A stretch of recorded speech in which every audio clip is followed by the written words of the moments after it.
चाय की चुस्कियों के साथ नई उम्मीदें, नए सपने और नई शुरुआत, क्योंकि हर सुबह लेकर आती है अवसर अपार। और हम आपके लिए लेकर आए हैं बेहद ही खास एडिशन नया सवेरे का सुबह का प्राइम टाइम शो। मैं हूं आपके साथ भावना नैयर, जहां हम बात करेंगे नए भारत की, प्रेस रिपोर्ट्स की, आत्मनिर्भर होते भारत की, साथ ही आर्थिक विकास की भी जो झलक है वो आपको यहां नजर आएगी। खेल जगत में क्या हुआ हिट और कैसी रहेगी आपकी सेहत फिट, बताएंगे आपको। साथ ही करेंगे टेक टॉक और नजर डालेंगे वर्ल्ड वॉच पर भी, वो हर बात जो आपके दिन को बनाती है खास। तो चलिए नया सवेरा की शुरुआत कर लेते हैं सुबह की सुर्खियों के साथ।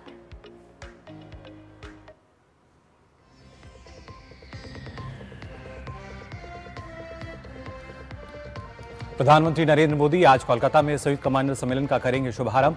भविष्य की सैन्य रणनीति, तैयारी और सुधारों पर होगा मंथन।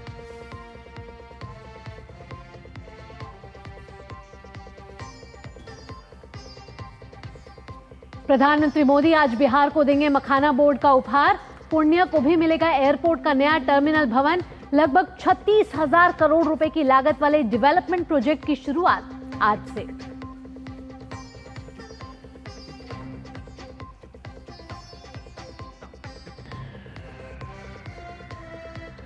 वक्फ संशोधन कानून की वैधता को चुनौती देने वाली याचिकाओं पर सुप्रीम कोर्ट देगा आज अंतरिम फैसला।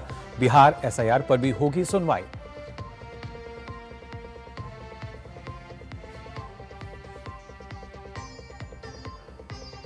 कतर में हमास पर इजरायली हमले के खिलाफ अरब इस्लामी शिखर सम्मेलन आज। मसौदा प्रस्ताव में हमले की निंदा, तो वहीं इजरायल ने कतर से हमास नेताओं को निष्कासित करने का किया आह्वान।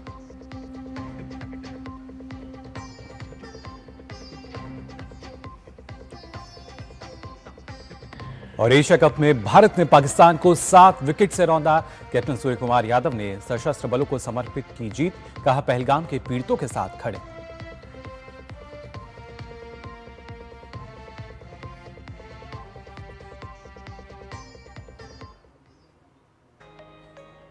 और अब खबरें विस्तार से शुरुआत करते हैं मुकुल। प्रधानमंत्री नरेंद्र मोदी के कोलकाता दौरे से जुड़ी खबर के साथ, जहां प्रधानमंत्री आज कोलकाता में 16वें संयुक्त कमांडर सम्मेलन 2025 का उद्घाटन करने वाले हैं और इसको संबोधित भी करेंगे। बिल्कुल, और कोलकाता के विजयदुर्ग स्थित भारतीय सेना के पूर्वी कमान मुख्यालय में इस सम्मेलन का आयोजन किया जाएगा। इस वर्ष के सम्मेलन का विषय है सुधारों का वर्ष, भविष्य के लिए परिवर्तन।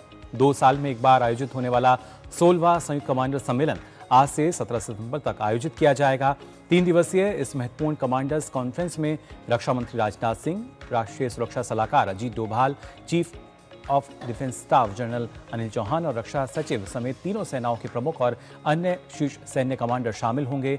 इस साल सम्मेलन का लक्ष्य है सेनाओं को और चुस्त, निर्णायक और आधुनिक बनाना, ताकि जटिल भू राजनीतिक स्थिति में भारत की सुरक्षा मजबूत रहे।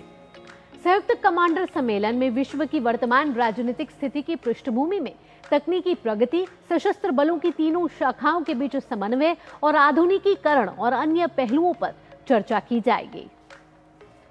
तो आज संयुक्त कमांडर सम्मेलन 2025 में प्रधानमंत्री नरेंद्र मोदी भाग लेने वाले हैं। साथ ही 16वां ये संयुक्त कमांडर सम्मेलन है। असैन्य और सैन्य नेतृत्व का ये साझा मंच है। बिल्कुल, जहां पे हम कह सकते हैं भावना, जो रणनीति है, किस तरीके से भारत रक्षा क्षेत्र में और मजबूत होता नजर आएगा, कैसे हमारी जो सैन्य क्षमता है वो बढ़ेगी, कहीं ना कहीं उस पर मंथन होगा, रणनीति तय की जाएगी। बिल्कुल, साथ ही हमारे साथ हमारे संवाददाता फोन लाइन पे जुड़ गए हैं नीरज सिंह, सीधा उनका रुख करेंगे। नीरज, यहाँ हम आपसे पूछना चाहेंगे कि जिस तरीके से आज संयुक्त कमांडर सम्मेलन हो रहा है, ऐसे में प्रधानमंत्री नरेंद्र मोदी भी वहां पहुंचने वाले हैं, क्या मुख्य उद्देश्य है इस सम्मेलन का? और सैन्य नीति की बात की जाए, रक्षा रणनीति की बात की जाए, या भविष्य में आने वाली चुनौतियों के लिए कितना बड़ा मंच ये प्रदान करता है?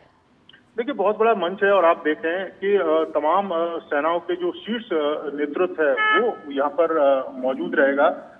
इसके साथ साथ ही आप देखें प्रधानमंत्री यहाँ पर रहेंगे और भविष्य में जिस तरह की चुनौतियां हमारे सामने आने वाली हैं, उन चुनौतियों से हम कैसे निपट सकते हैं, उन चुनौतियों को समन्वय के साथ तीनों ही जो सेना है किस तरीके से फेस कर सकती हैं आने वाले समय में। आप देखें कि चाहे साइबर युद्ध हो, एआई तकनीक का जो प्रयोग है वो हो, जल, थल और वायु में जो युद्ध की संभावनाएं, उनसे किस तरीके से हम निपट सकते हैं, सेना के तीनों अंग किस तरीके से आपसी समन्वय के साथ, आपसी एकता के साथ जो आने वाले लक्ष्य हैं उनको भेज सकते हैं।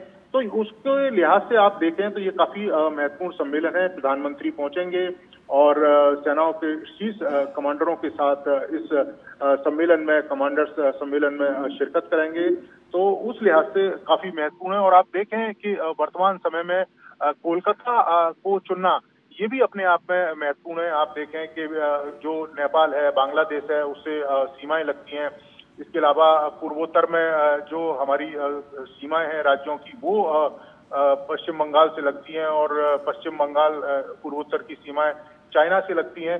तो आने वाले समय में हमारी सेना की रणनीति किस तरह की रहेगी, हमारे सामने जो चुनौतियां आएंगी उनसे हम किस तरीके से निपट सकते हैं, सेना को किस तरीके से आधुनिक बना सकते हैं, नई नई चुनौतियां हैं उनसे किस तरीके से निपटा जा सकता है।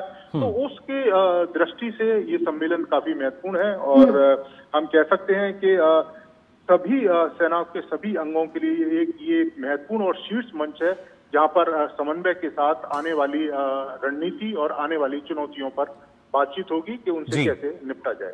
बिल्कुल नीरज, और इसके साथ साथ जिस तरीके से रक्षा क्षेत्र में जब हम आत्मनिर्भरता की बात करते हैं, रक्षा खरीद नियमावली को भी मंजूरी दे दी गई है, क्या इस पर भी हम कह सकते हैं और फोकस रहेगा कि कैसे आत्मनिर्भरता जो है वो रक्षा क्षेत्र की हम बढ़ा सकते हैं?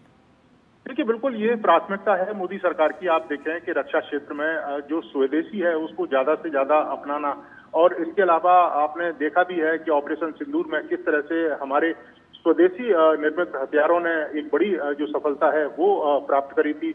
और उसी सफलता का नतीजा है कि आप देखें कि सेना बहुत तेजी के साथ अपने ही जो मेक इन इंडिया में बने हुए हथियारों पर धीरे धीरे अपनी निर्भरता है उसको बढ़ा रही है। तो निश्चित तौर पर जब शीर्ष सम्मेलन में जो सशस्त्र कमांडर सम्मेलन है उसमें जब चर्चा होगी तो निश्चित तौर पर इस बात की चर्चा होगी कि हम कैसे स्वावलंबी तरीके से अपने जो सेना के इक्विपमेंट हैं, अपने सेना के जो हथियार हैं, उन पर तेजी के साथ किस तरीके से काम कर सकते हैं। वो हथियार आज और बदलती हुई परिस्थितियों में कितने बेहतर तरीके से उनको निर्माण किया जा सकता है, चाहे जल सेना हो, थल सेना हो, वायु सेना हो, उसके लिए वो कितने कह सकते हैं कि महत्वपूर्ण हो सकते हैं। तो निश्चित तौर पर इस पर चर्चा होगी, इस पर विचार भी किया जा सकता है। और इसके साथ साथ आप देखें कि प्रधानमंत्री लगातार स्वदेशी का जो मंत्र है वो लगातार अपनी रैलियों में देते रहे हैं, सेना के तमाम कार्यक्रमों में भी देते रहे हैं। तो सेना स्वदेशी की तरफ धीरे धीरे अपने आप बिल्कुल और ज्यादा बढ़ते हुए नजर आएंगे।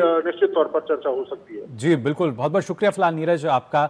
और जिस तरीके से भावना नीरज भी हमें बता रहे थे कैसे स्वदेशी पर चर्चा होगी, क्योंकि इसकी बानगी जो है अगर हम बात करें तो रक्षा मंत्री राजनाथ सिंह ने रक्षा खरीद नियमावली 2025 को मंजूरी भी दे दी है। और इसके तहत अगर खासतौर से बात की जाए तो सेना के लिए जो राजस्व खरीद की जो प्रक्रिया है वो और बेहतर ढंग से हम कह सकते हैं सुव्यवस्थित हो जाएगी और उसको आसान भी बनाएगी। साथ ही मुकुल, अगर रक्षा मंत्रालय की बात करें तो उन्होंने भी कहा है कि नई नियमावली से आधुनिक दौर में सशस्त्र बलों की बढ़ती आवश्यकताओं की पूर्ति होगी और तीनों सेनाओं के बीच एकजुटता को भी बढ़ावा मिलने वाला है। मंत्रालय का यह मानना है कि इस सुधारात्मक कदम से भारतीय सेनाओं की जरूरतें तेजी और दक्षता से पूरी होंगी। मुकुल जी, जो कि समय की भी मांग है और लगातार उसके साथ ही एक और जहां सैन्य बलों के लिए आवश्यक खरीद में तेजी आएगी, वहीं आत्मनिर्भर भारत के विजन को भी इससे बल मिलेगा। भारतीय उद्योग, स्टार्टअप्स और एमएसएमई को रक्षा क्षेत्र में नए अवसर प्राप्त होंगे, जिससे नवाचार और घरेलू रक्षा उत्पादन को गति मिलेगी। रक्षा सेवाओं और रक्षा मंत्रालय के अंतर्गत अन्य संगठनों द्वारा वस्तुओं और सेवाओं की खरीद डीपीएम द्वारा विनियमित की जाती है। इसे 2009 में आखिरी बार आपको बता दें लागू किया गया था। तो रक्षा मंत्रालय की तरफ से बड़ा फैसला, जहां रक्षा खरीद नियमावली 2025 में क्या क्या शामिल होने वाला है उसको लेके एक विस्तृत जानकारी यहां दी गई है। आगे बढ़ेंगे मुकुल, कोलकाता के बाद प्रधानमंत्री नरेंद्र मोदी बिहार का दौरा करने वाले हैं। तो आज बिहार के लिए बहुत बड़ा दिन है। प्रधानमंत्री मोदी आज अपने वादे के अनुसार बिहार को राष्ट्रीय मखाना बोर्ड का उपहार देने वाले हैं। और इसके साथ ही पूर्णिया की अगर बात करें तो करीब 36,000 करोड़ रुपए के डेवलपमेंट प्रोजेक्ट जो हैं उनकी भी शुरुआत होने जा रही है। और क्या कुछ मिलने जा रहा है, आइए नजर डाल लेते हैं। प्रधानमंत्री नरेंद्र मोदी बिहार के सीमांचल को मजबूत कनेक्टिविटी की सौगात देंगे। प्रधानमंत्री बिहार दौरे में पूर्णिया हवाई अड्डे के नए सिविल एनक्लेव में अंतरिम टर्मिनल भवन का उद्घाटन करेंगे। इसके साथ ही पीएम रेल संपर्क में सुधार के लिए परियोजनाओं का उद्घाटन और शिलान्यास करेंगे और कई ट्रेनों को हरी झंडी भी दिखाएंगे। एयरपोर्ट टर्मिनल के उद्घाटन के बाद विमानों का परिचालन पूर्णिया एयरपोर्ट से शुरू हो जाएगा। प्रधानमंत्री जब एयरपोर्ट का उद्घाटन करेंगे तो पूर्णिया एयरपोर्ट पूर्ण रूप से ऑपरेशनल हो जाएगा। सबसे पहले जो फ्लाइट है वो पूर्णिया से कोलकाता के लिए है, फिर अहमदाबाद से पूर्णिया के लिए है। आने वाले दिनों में जैसा कि माना जा रहा है कि पूर्णिया कोलकाता और पूर्णिया अहमदाबाद के अलावा भी दिल्ली और मुंबई जैसे शहर इस नेटवर्क से जुड़ेंगे। पूर्णिया एयरपोर्ट से स्टार एयर की फ्लाइट जहां अहमदाबाद से पूर्णिया और कोलकाता के लिए अपनी सेवाओं की शुरुआत करेगी, वहीं इंडिगो की फ्लाइट पूर्णिया से कोलकाता के लिए रवाना होगी। अहमदाबाद से पूर्णिया जो है वो 4 दिन चलेगी, सोमवार, मंगलवार और बृहस्पतिवार और रविवार। और ये जो सोमवार, मंगलवार और बृहस्पतिवार वाली फ्लाइट है ये अहमदाबाद से पूर्णिया और पूर्णिया से कलकत्ता जाएगी और केवल रविवार को ये कलकत्ता नहीं जाएगी। हमारी पूरी कोशिश है सरकार के साथ मिलके कि हम इस फ्लाइट को डेली कर दें। पूर्णिया एयरपोर्ट के उद्घाटन के बाद प्रधानमंत्री नरेंद्र मोदी शीशाबाड़ी सभा स्थल पहुंचेंगे, जहां से वो सीमांचल समेत बिहार के तमाम हिस्सों के विकास के लिए कई बड़ी सौगातें जनता को देंगे। एयरपोर्ट का वो उद्घाटन करेंगे, यहां से हवाई जहाज पर यात्री अहमदाबाद के लिए जाएंगे। मोदी जी वंदे भारत जो देश की सबसे प्रिय और एक्सप्रेस ट्रेन है, उस ट्रेन को देने का काम यहाँ करेंगे। 2.5 लाख महिला उद्यमी के खाते में मोदी जी कल डीबीटी के माध्यम से उनकी राशि वहाँ देने का काम करेंगे। अपने बिहार दौरे में प्रधानमंत्री राष्ट्रीय मखाना बोर्ड का शुभारंभ करेंगे। ये बोर्ड उत्पादन और नई प्रौद्योगिकी के विकास को बढ़ावा देगा। प्रधानमंत्री पूर्णिया में लगभग 36,000 करोड़ रुपए की लागत वाली कई विकास परियोजनाओं का शिलान्यास और उद्घाटन करेंगे। भागलपुर में पीर 35 में 3x800 मेगावाट की ताप विद्युत परियोजना का शिलान्यास करेंगे। ये बिहार में निजी क्षेत्र का सबसे बड़ा 25,000 करोड़ रुपए का निवेश होगा। बिहार के पूर्णिया से कुमार आलोक की रिपोर्ट, डीडी न्यूज।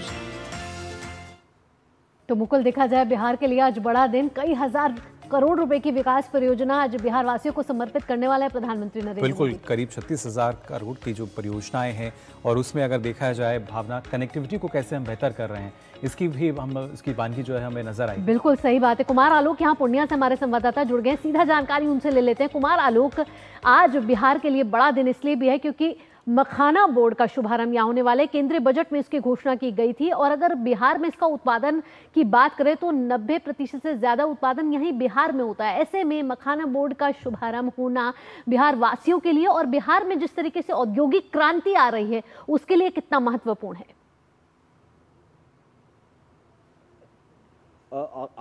आपने मखाना बोर्ड की बात कही और मखाना जो आप कहें तो कल्चरल रूप से, कमर्शियल रूप से इस सीमांचल से लेकर के मिथिलांचल तक यहाँ के लोगों के लिए, यहाँ के लोगों का मुख्य पेशा है। और मखाना किसानों की जो समस्या है वो अपने आप में बहुत ही पहले से देखा जाए, अगर विगत के सालों से देखा जाए तो उनकी बहुत सारी समस्याएं रही हैं। चाहे वो मखाना जो उपजाते हैं, उपजाने के बाद उनको सही दाम नहीं मिलता है, तो इसको लेकर राष्ट्रीय मखाना बोर्ड की स्थापना की गई है। और उसका आज प्रधानमंत्री जब यहाँ पूर्णिया की धरती पर आएंगे, सीमांचल की धरती पर आएंगे, तो मखाना बोर्ड के गठन की उद्घोषणा करेंगे। और सबसे बड़ी बात है कि मखाना के किसानों की जो समस्याएं हैं, आप देखें कि वो जो मखाना की जो खेती होती है, वो जो पारंपरिक खेती है वो बहुत ही कठिन है। आप देखें तालाब में जो कमल का फूल होता है उस तरीके का वो पौधा होता है और उसमें जो किसान होते हैं वो पारंपरिक किसान होते हैं और खासकर वैसे किसान जो पीढ़ी दर पीढ़ी वही किसान मखाना की खेती कर सकता है जो मल्लाह जाति के हैं और सालों से वो मखाना की खेती कर रहे हैं। और उनकी जो समस्याएं हैं उनकी समस्याओं को राज्य सरकार ने सुना और केंद्र सरकार ने उसको मूर्त रूप देने की कोशिश की है और उसी का प्रतिफल है कि आज मखाना बोर्ड के गठन की घोषणा प्रधानमंत्री पूर्णिया के मंच से करेंगे। दूसरी सबसे बड़ी बात है कि सीमांचल का ये जिला है, जो सीमांचल आप कह सकते हैं कि सीमांचल का अर्थ ये है कि ये सीमाओं से घिरा हुआ है, यानी बांग्लादेश से घिरा हुआ है, नेपाल से घिरा हुआ है। तो ये सीमांचल की जो 4 जिले हैं, 4 जिले में 24 विधानसभा सीटें हैं और 24 विधानसभा सीटों में यहाँ पर प्रधानमंत्री जब आज एयरपोर्ट जो पूर्णिया एयरपोर्ट का जो उद्घाटन होगा, आप समझ सकते हैं कि पटना, गया, दरभंगा के बाद ये चौथा एयरपोर्ट होगा और ये बहुत बड़ी बात है कि आज प्रधानमंत्री इसका उद्घाटन करेंगे, इसका इंटरनल टर्मिनल का उद्घाटन करेंगे। और आप समझ सकते हैं कि पिछले लोकसभा चुनाव में रंगभूमि मैदान से, पूर्णिया के रंगभूमि मैदान से प्रधानमंत्री ने ये घोषणा की थी कि एयरपोर्ट का परिचालन हम शुरू करेंगे, तो उसको आज मूर्त रूप दिया जाएगा। और इससे आप समझ सकते हैं कि पूर्णिया एयरपोर्ट के उद्घाटन के बाद सीमांचल के अलावा मिथिलांचल, और मिथिलांचल के अलावा बंगाल की जो कूच बिहार डिस्ट्रिक्ट है या रायगंज है, तो एक बहुत बड़ी जो आबादी है वो इससे लाभान्वित होगी। तो आज का दिन कहे कि पूर्णिया के लिए और सीमांचल के लिए बहुत ही ऐतिहासिक दिन है। आपने जैसे कहा कि 36,000 करोड़ रुपए के विभिन्न जो प्रोजेक्ट्स हैं उसका प्रधानमंत्री उद्घाटन करेंगे, उसका शिलान्यास करेंगे। जी कुमार आलोक, खासतौर से जैसा आप बता रहे हैं, ना सिर्फ हम बात कर रहे हैं कनेक्टिविटी कैसे बेहतर हो रही है, किसानों को कितनी सुविधाएं मिल रही हैं, और अगर देखा जाए तो कहीं ना कहीं विकास जो है वो बिहार में एक नई उड़ान पर अब नजर आता है, नई रफ्तार उसने ले रखी है, और रफ्तार ऐसी कि अब तो वो ऊंचाइयों पर नजर आ रही है। बिल्कुल सही कहा आपने। जैसा कि हम विगत के 2 महीने से यहाँ बिहार में हूँ, और जिस तरीके से इंडस्ट्री का विस्तार हुआ है, आप देखेंगे कि लघु उद्योग से लेकर के इंडस्ट्री के मामले में हम देखेंगे कि हमने एक पूरा सीरीज चलाया, बिहार बदलता बिहार को लेकर के हमने सीरीज चलाया, डीडी न्यूज ने सीरीज चलाया, और हमने देखा कि किस तरीके से माइग्रेशन एक शब्द था बिहार के लिए, जो बहुत ही एक आप कहें कि बिहार के लिए एक धब्बा था, और उसमें हमने रिवर्स माइग्रेशन को देखा कि कैसे जो बिहार के मजदूर जाके बिहार के जो कामगार थे वो बाहर जाकर काम करते थे, मुंबई, सूरत या आप कहें नोएडा, दिल्ली, और उन लोगों को यहाँ पर रोजगार मिल रहा है। और इसलिए हमने वो शब्द का इजाद किया हम लोगों ने, रिवर्स माइग्रेशन, यानी कि वो जो दिल्ली और दूसरे प्रदेशों में जाकर के कामगार, यहाँ बिहार के कामगार काम करते थे, उन्हें यहाँ पर रोजगार मिल रहा है। और कहें कि इंडस्ट्री के अलावा एग्रीकल्चर में भी बिहार ने विगत के सालों में काफी प्रगति देखने को मिली है।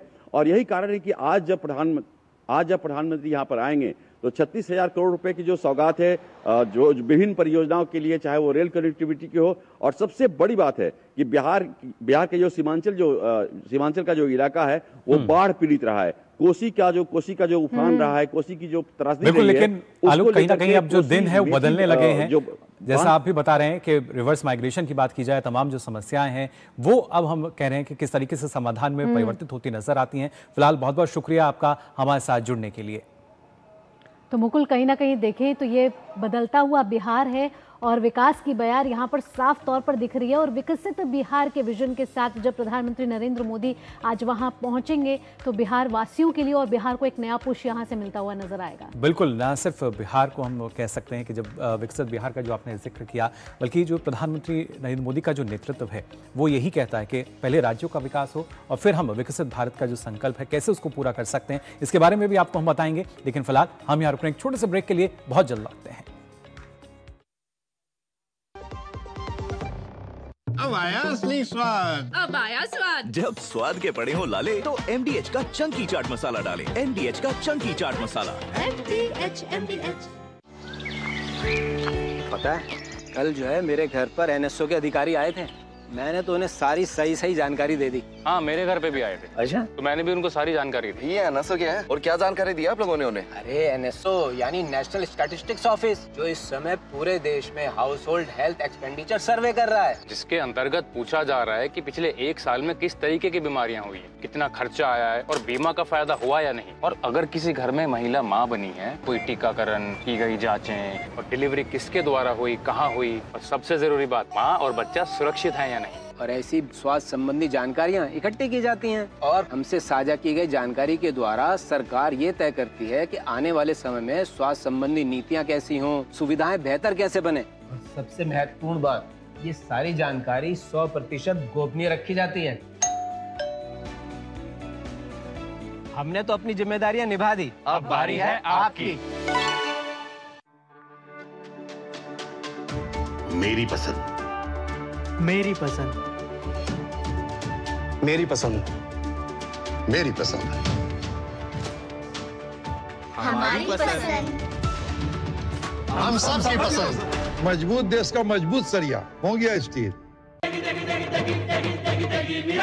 MDH की देगी मिर्च, देगी मिर्च का तड़का, अंग अंग फड़का। MDH की देगी मिर्च। ब्रेक के बाद आपका स्वागत है। आप देख रहे हैं नया सवेरा। आगे बढ़ते हैं।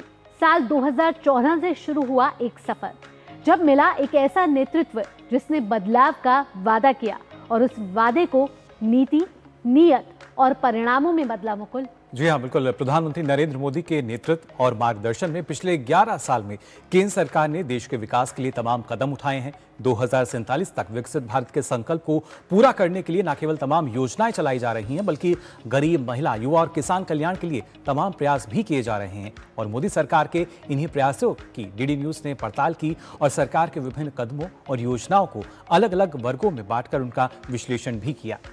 आज से हम आपके लिए ला रहे हैं एक ऐसी सीरीज जिसमें हम मोदी सरकार के 11 साल की विभिन्न योजनाओं का लेखा जोखा आपके समक्ष रखने वाले। तो देखिए हमारी ये खास प्रस्तुति, जन जन के प्रधानमंत्री।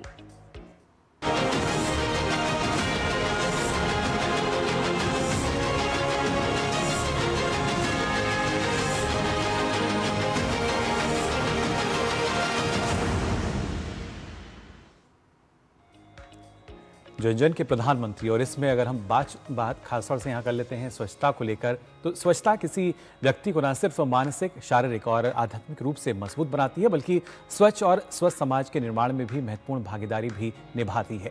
प्रधानमंत्री नरेंद्र मोदी ने महात्मा गांधी की 145वीं जयंती पर 2014 में स्वच्छ भारत मिशन के तहत देश में एक अभूतपूर्व बदलाव की शुरुआत की। और ये बदलाव ऐसा था मुकुल कि ये सिर्फ अभियान बनकर नहीं रह गया। ये स्वच्छ भारत मिशन अपने आप में एक क्रांति लेकर आया है और समय के साथ जमीनी स्तर पर एक जन आंदोलन के रूप में विकसित हुआ है। और उसका परिणाम आज पूरी दुनिया देख रही है।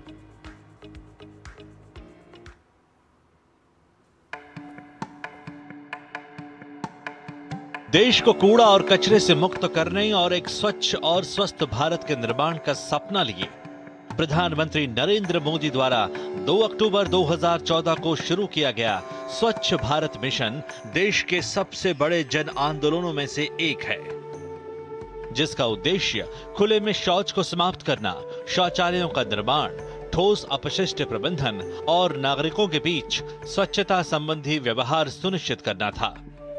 अब ये अभियान ओडीएफ से भी आगे बढ़कर ODF plus, ODF model village और स्वच्छ सुजल गांव की ओर अग्रसर है। He was very clear this cannot be a sarkari program. We have to involve people. And when he said people, he meant across all sections. You know, the rural, it was urban, it was very and then how do we motivate and how do we magnify the message? How do we make it more impactful? इस अभियान के तहत न सिर्फ शहरी क्षेत्रों को शामिल किया गया, बल्कि देश भर के ग्रामीण क्षेत्रों को भी इसमें शामिल किया गया।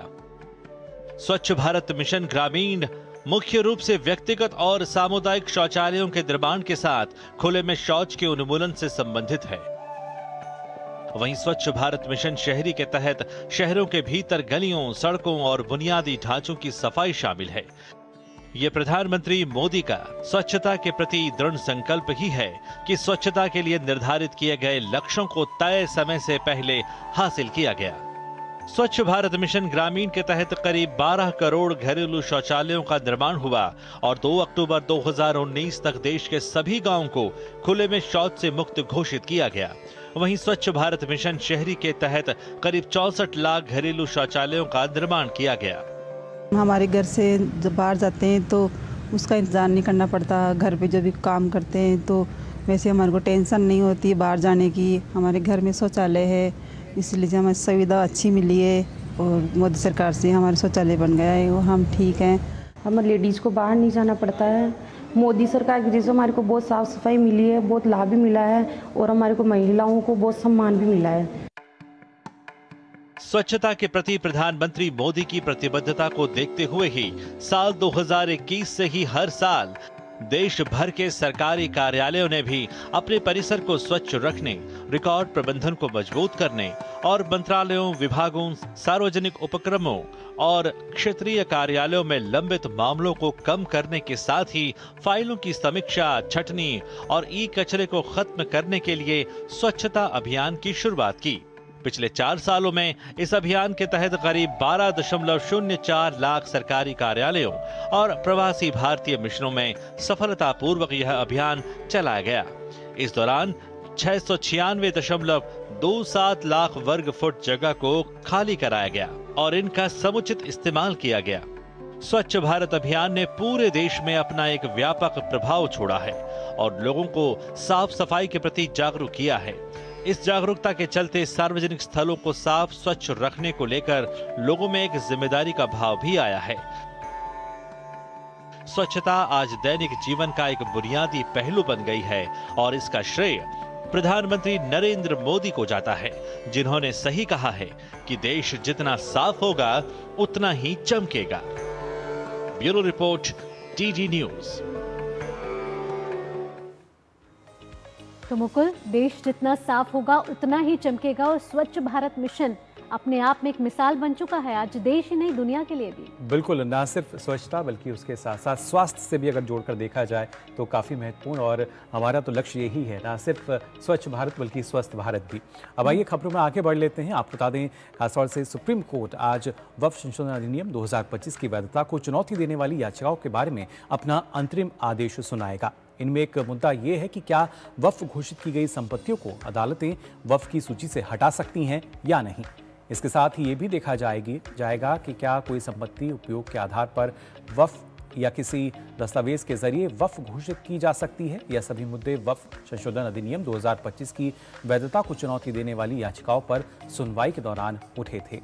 चीफ जस्टिस BR गवई की अध्यक्षता वाली बेंच ने बीती 22 मई को इन तीनों मुद्दों पर दोनों पक्षों की दलीलों को सुना था, जिसके बाद अंतरिम आदेश सुरक्षित रख लिया गया था। डिनोटिफिकेशन के मुद्दे के अलावा याचिकाकर्ताओं ने राज्य वक्फ बोर्ड और केंद्रीय वक्फ परिषद की संरचना पर सवाल उठाए हैं।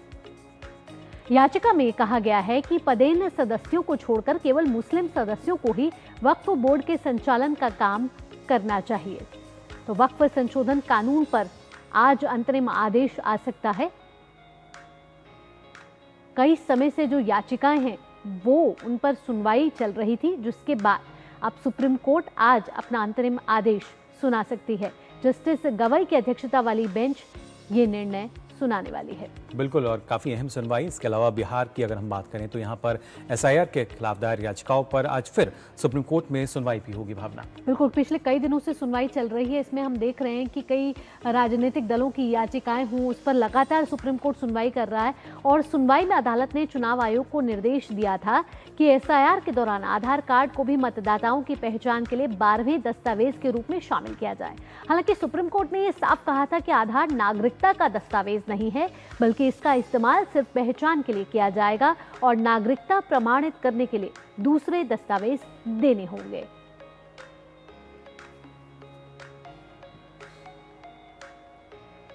और भावना, अब बात कर लेते हैं हम सबके जो दर्शक हैं उनके अपने दूरदर्शन की भी, क्योंकि आज दूरदर्शन का स्थापना दिवस है। 15 सितंबर 1959 के दिन ही भारत के लोक सेवा प्रसारक दूरदर्शन की स्थापना हुई थी। तत्कालीन राष्ट्रपति डॉक्टर राजेंद्र प्रसाद ने आज ही के दिन ऑल इंडिया रेडियो द्वारा स्थापित देश के पहले टेलीविजन स्टेशन का उद्घाटन किया था। शुरुआत में दूरदर्शन पर कुछ देर के लिए कार्यक्रमों का प्रसारण किया जाता था। ऑल इंडिया रेडियो के हिस्से के रूप में दैनिक प्रसारण की नियमित शुरुआत साल 1965 में हुई थी।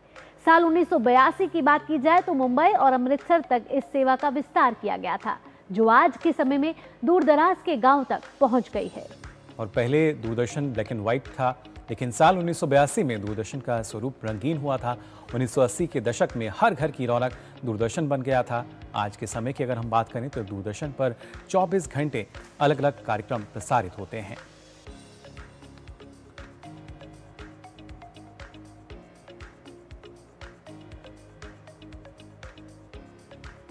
तो ये सभी कार्यक्रम की तस्वीरें आप देख रहे हैं। बुनियाद हो, सर्कस हो, नुक्कड़ हो या अलग अलग कार्यक्रम, आज भी ये प्रासंगिक हैं। और यहाँ झारखंड से एक बड़ी खबर आ रही है। झारखंड में 1 करोड़ रुपए का इनामी नक्सली ढेर मारा गया है। नक्सली का नाम सहदेव सोरेन CPI माओवादी का सेंट्रल कमेटी मेंबर था।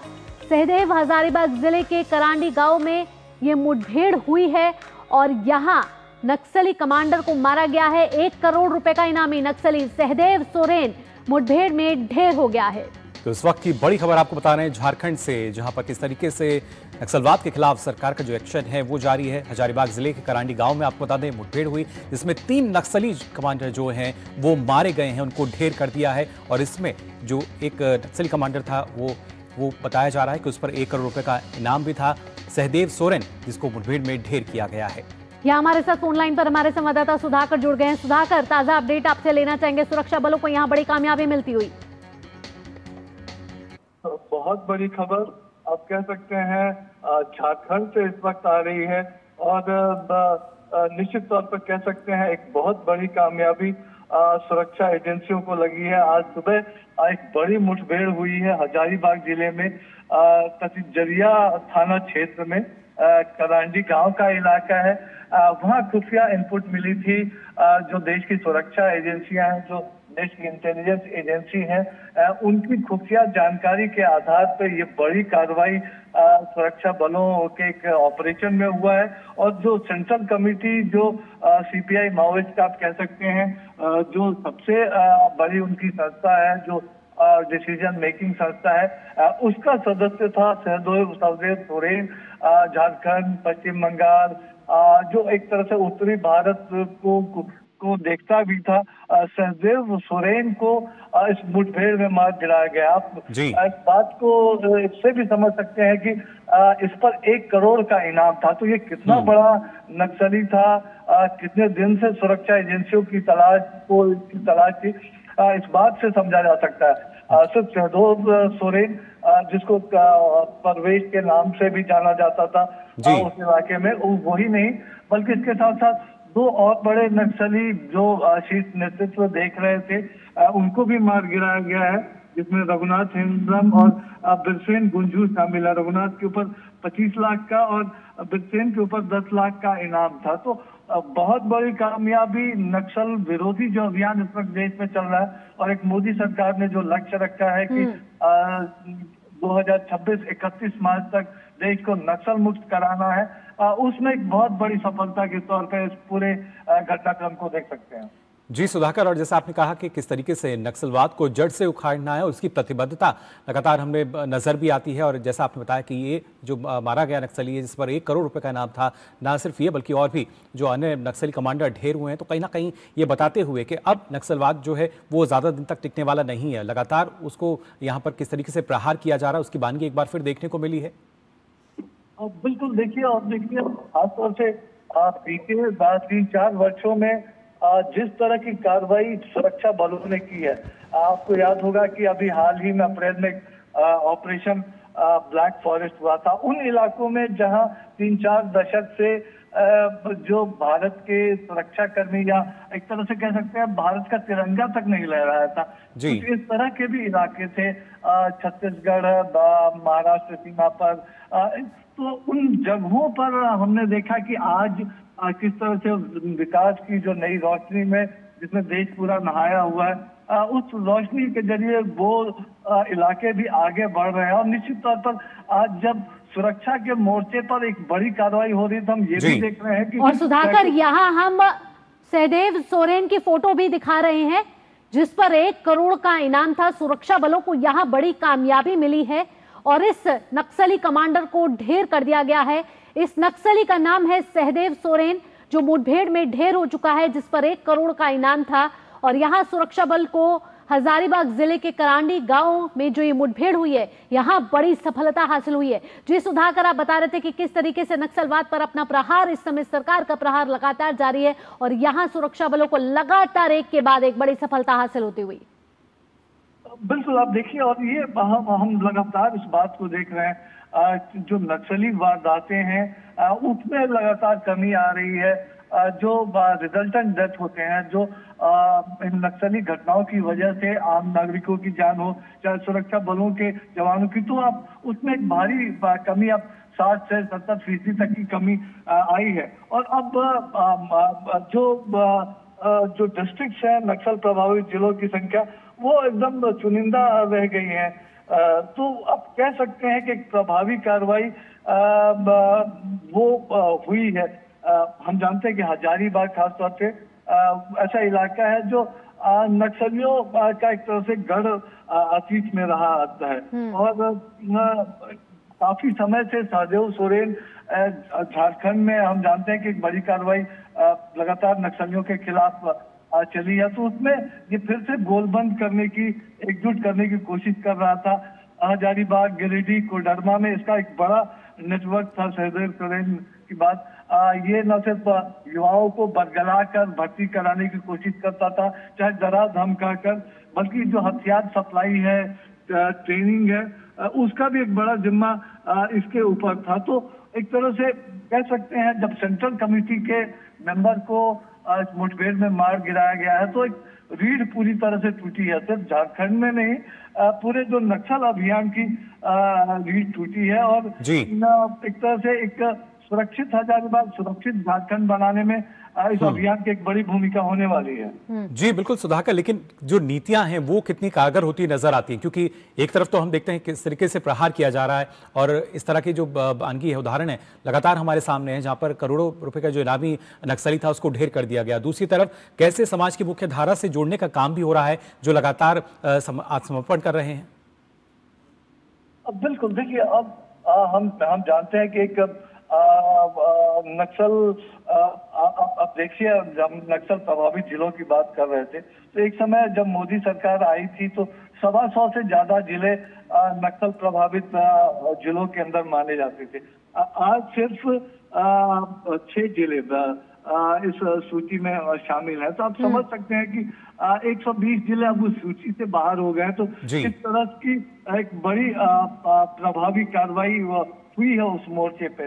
और जाहिर तौर पर जब लोगों को लगता है कि सुरक्षा का एक आश्वासन मिलता है, विकास का एक भरोसा मिलता है, तो जरूर वो इस तरह की जो किसी भी हम समझ सकते हैं कि जो इस तरह की विचारधारा से दूर जाते हैं। और हम जानते हैं किसी की वजह से आज सैकड़ों की संख्या में नक्सलियों ने आत्मसमर्पण किया है और इनको जो मदद एक तरह से मिलती थी, जो उनका पूरा नेक्सस था, हम जानते हैं कि बिहार, झारखंड, उड़ीसा, छत्तीसगढ़, महाराष्ट्र, तेलंगाना, आंध्र प्रदेश, इस तरह के राज्य थे। तो ये जो इनका नेक्सस था, एक रेड कॉरिडोर एक वक्त माना जाता था। तो अब उसमें जो इस पूरे कॉरिडोर को एक तरह से अब आज एक सुरक्षा तंज पे स्थापित हुआ। और गिनती के जो कुछ जिले बचे हैं उसमें भी हम जानते हैं कि हाईली डेंसली एक तरह से फॉरेस्ट है, वहाँ पे भौगोलिक परिस्थितियां बहुत दुर्गम है। लेकिन आपने देखा कि जब ऑपरेशन ब्लैक फॉरेस्ट जैसे अभियान हुए तो किस तरह से कंबाइंड ऑपरेशन, चाहे हेलीकॉप्टर्स का उपयोग हो, ड्रोन्स का उपयोग हो, तो एक ऑल आउट वार नक्सल के खिलाफ चला। और गृह मंत्री अमित शाह ने कहा भी है कि आप आत्मसमर्पण कर दें, नहीं तो सुरक्षा बल आपका खात्मा करके उस अंजाम तक जरूर पहुंचेंगे। एक सुरक्षित वातावरण देश को देने में 31 मार्च 2026 तक नक्सल मुक्त भारत बनाने में निश्चित तौर पर प्रधानमंत्री मोदी ने जरूर इसके लिए देश से वायदा किया था। हमने देखा कि 15 अगस्त को भी उन्होंने लाल किले की प्राचीर से इसकी चर्चा की थी। लेकिन इस अभियान में आज जो सफलता हुई है, कह सकते हैं एक बहुत बड़ी सफलता, बहुत व्यापक सफलता।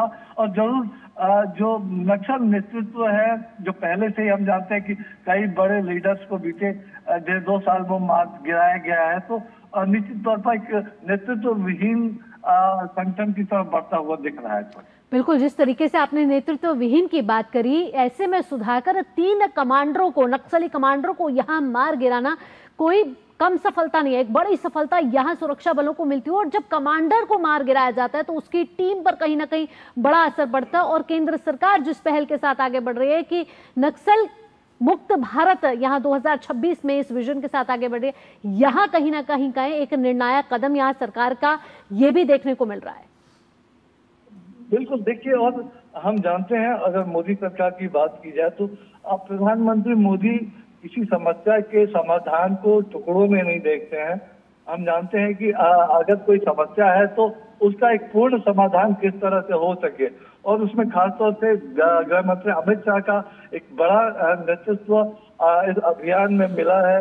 हम कह सकते हैं और उसकी वजह से जो ऑपरेशन हुआ है, ऑपरेशन में हम जानते हैं कि सुरक्षा बलों को जो जरूरत है, एक जो कंबाइंड स्ट्रैटेजी की जरूरत है, और खासतौर से जिस तरह से गृह मंत्रालय ने बीते 2-3 सालों में इन्वॉल्व किया स्टेट्स को। हम जानते हैं कि लगभग हर महीने एक बड़ी बैठ के नक्सल अभियान को, विरोधी अभियान को लेकर हो रही है।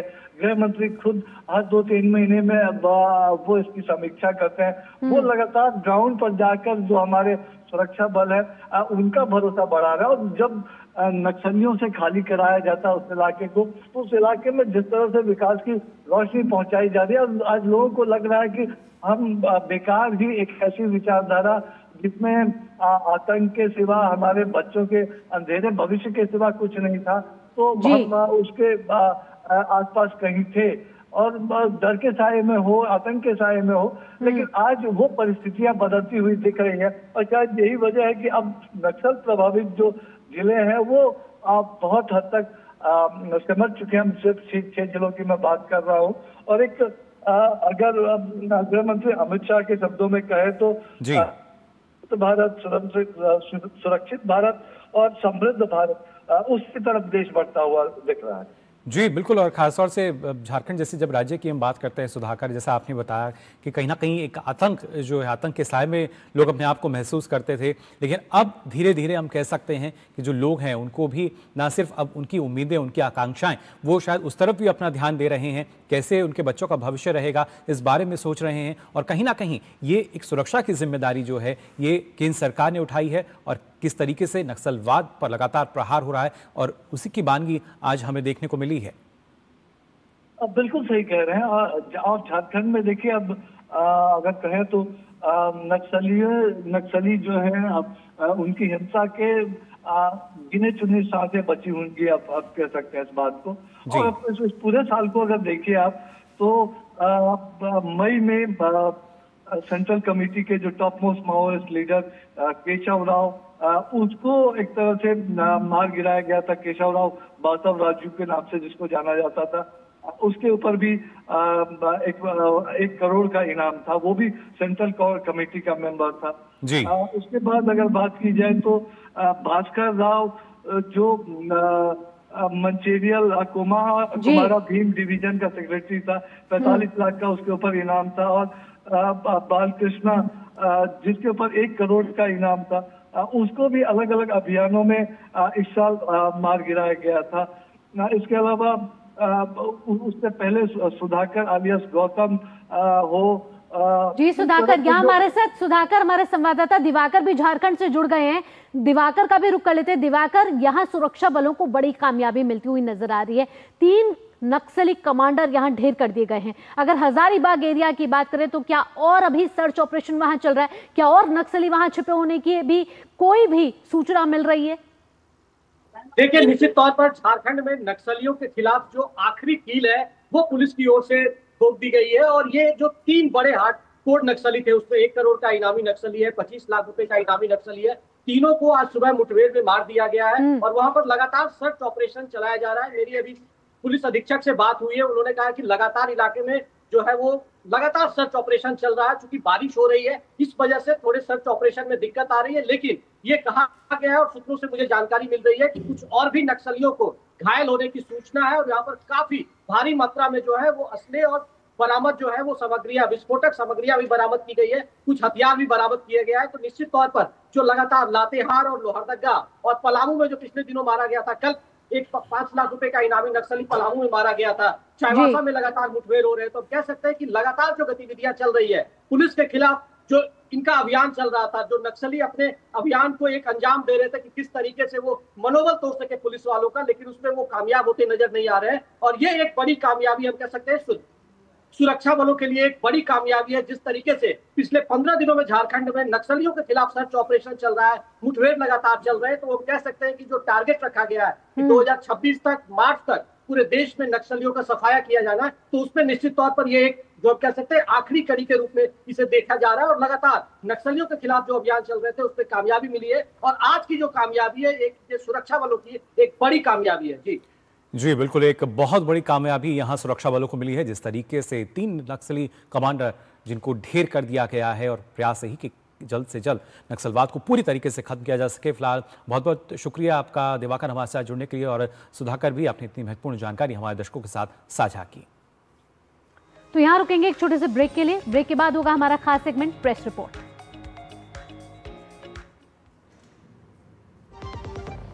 दादी के हाथों का जादू और खुशबू से महकता घर। MDH गरम मसाला, असली मसालों से भरा हूँ मैं, क्योंकि हर रिश्ता है स्वाद से जुड़ा।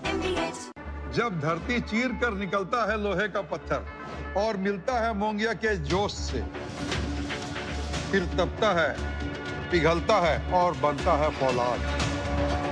अब होता है सरिया सारी खूबियों के साथ। मोंगिया स्टील, मजबूत देश का मजबूत सरिया।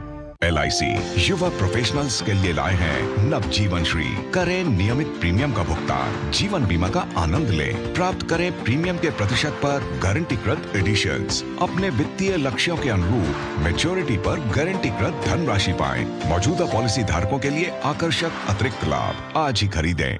जिन्होंने यूज किया है वो जानते हैं असली हींग का स्वाद। MDH सुपर हींग, शुद्धता का असली तड़का। MDH। तो ब्रेक के बाद आप सभी का एक बार फिर स्वागत यहाँ नया सवेरा में। और लगातार आपको हम नई नई खबरें बताते हैं। नया सवेरा में अलग अलग समाचार पत्रों में भी क्या छपा है, विज्ञान की खास तौर से अगर बात की जाए तो आज से हम आपके लिए एक खास सेगमेंट लेके आए हैं, जिसमें हम बात करेंगे साइंस पार्क, इसका नाम है, जहां आपको बताएंगे देश दुनिया की 5 बड़ी खोजें, और इसमें खासतौर से कैसे एक प्रोटीन बीमारियों का इलाज आसान बना सकता है। और अगर AI की बात करें तो कैसे AI जलवायु संकट से जंग लड़ेगा। साथ ही जानने वाले हैं हम कि इंसान के सीधे चलने का रहस्य क्या है। एक प्राचीन सभ्यता के पतन की गुत्थी और धरती जैसे नए ग्रह की तलाश की रोमांचक कहानी साइंस पार्क में।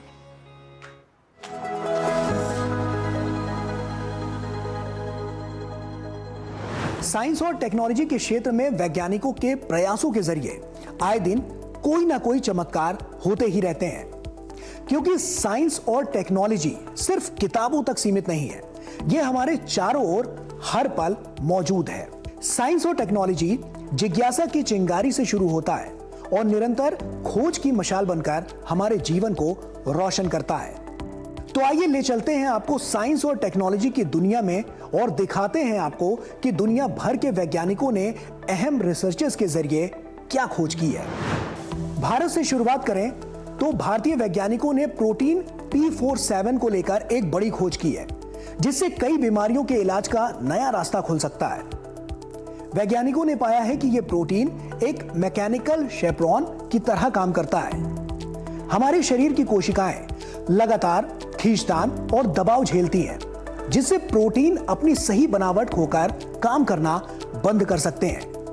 P47 ऐसे ही तनाव में आए प्रोटीन्स को सहारा देता है, उन्हें अपनी सही शक्ल बनाए रखने में मदद करता है।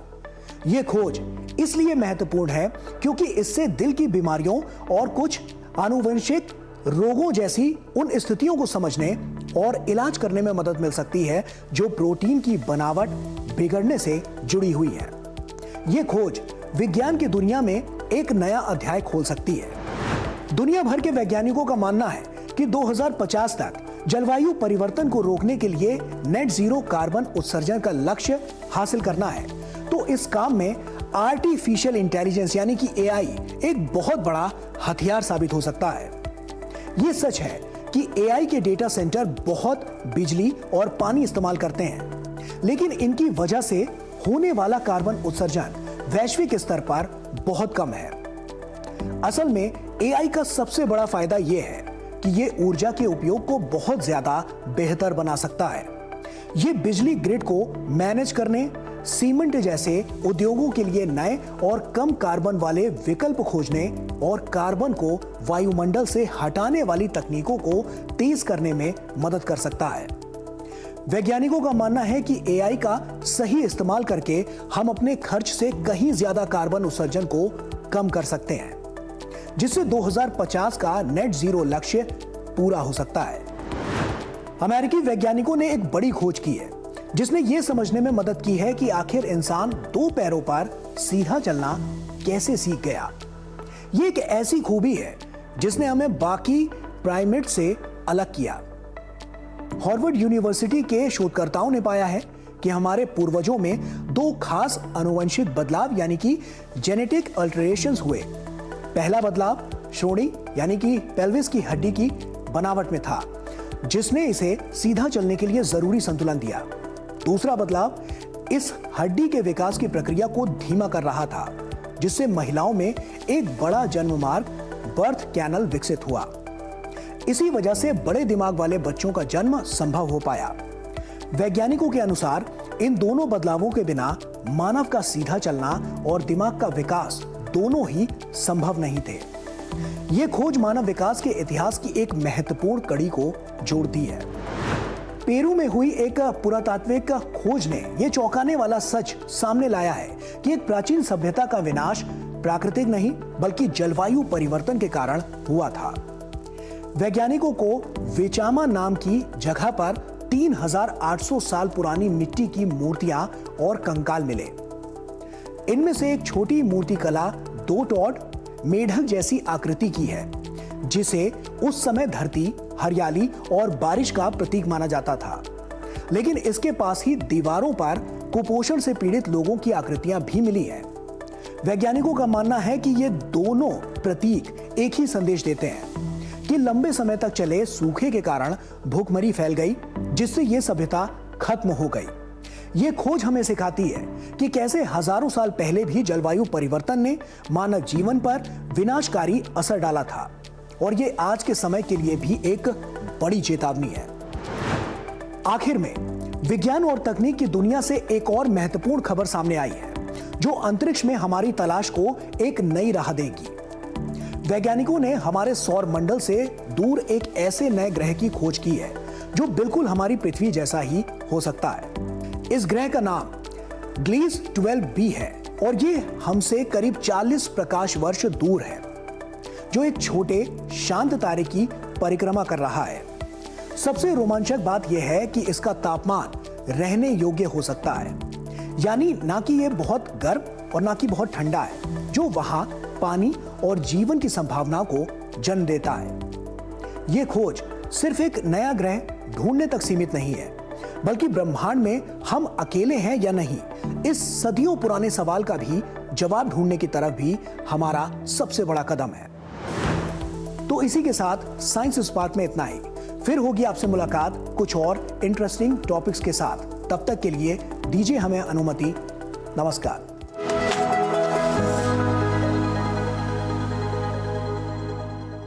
तो जाना आपने ये रोमांचक जानकारी जो थी साइंस से संबंधित, और अभी अब आगे बढ़ते हैं। आपको बता दें आज राष्ट्रीय इंजीनियर दिवस है। इस अवसर पर प्रधानमंत्री नरेंद्र मोदी ने एक्स पर पोस्ट कर सर एम विश्वेश्वरैया को श्रद्धांजलि अर्पित की है। पीएम ने लिखा है कि सर एम विश्वेश्वरैया की प्रतिभा ने भारत के इंजीनियरिंग परिदृश्य पर अमिट छाप छोड़ी है। पीएम ने उन सभी इंजीनियरों को हार्दिक बधाई दी है जो अपनी रचनात्मकता और दृढ़ संकल्प के माध्यम से नवाचार को आगे बढ़ा रहे हैं और विभिन्न क्षेत्रों में कठिन चुनौतियों का सामना कर रहे हैं। पीएम ने कहा है कि हमारे इंजीनियर एक विकसित भारत के निर्माण के सामूहिक प्रयासों में महत्वपूर्ण भूमिका निभाते रहेंगे।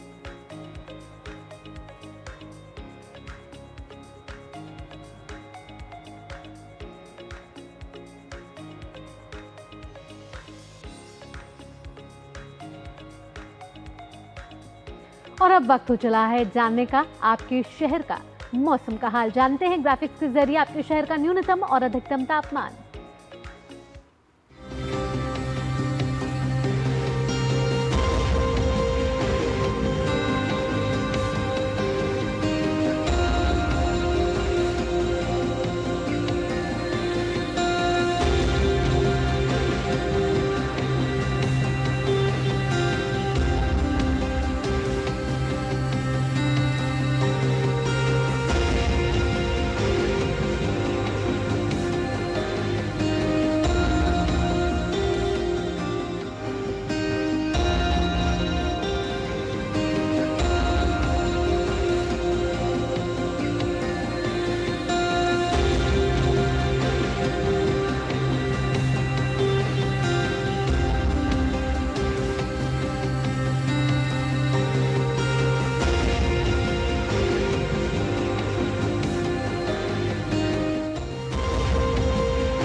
तो जान लिया आपने अपने शहर में किस तरह का मौसम रहने वाला है और तापमान किस तरह का रह सकता है।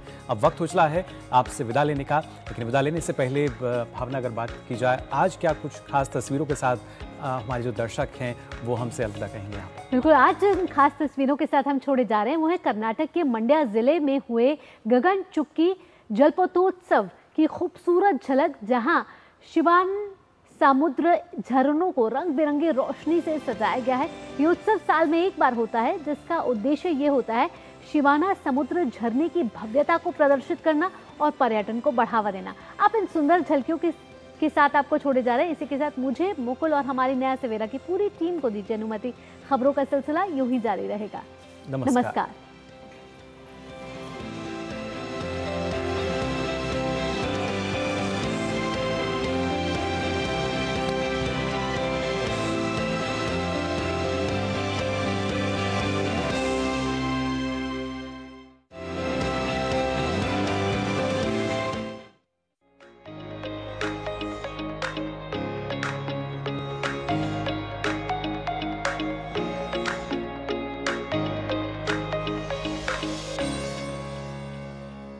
नया सवेरा के